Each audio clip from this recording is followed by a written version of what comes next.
when the Biden family went to mob school, I believe they fell asleep during the money laundering because it is very clear where the money's coming from, the communist Chinese and many of our enemies across this world, and it flows right into their bank accounts. There's a clear, direct line there.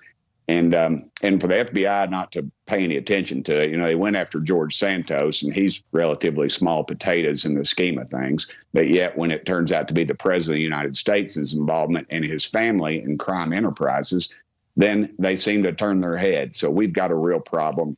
I salute Speaker McCarthy for getting with Director Wray. I think they're going to be talking this Thursday. I would hope that Director Wray understands that Congress.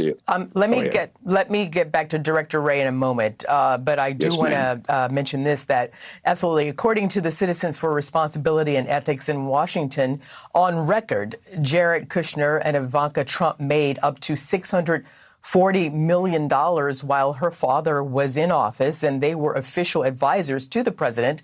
If you would explain to our viewers why the Hunter Biden scenario is different. Well, during the Trump administration, those transactions were not hidden. They're on bank forms. There was not violations filed because of that. That was business dealings that they were doing, and they are business people. Whether it was, I think that it should be looked at as well. But if there were no violations, where there are clear violations in the Biden administration, this is a Democrat-controlled organization that issued these violations, ma'am. So I think that draws a direct line to the corruption that's involved there.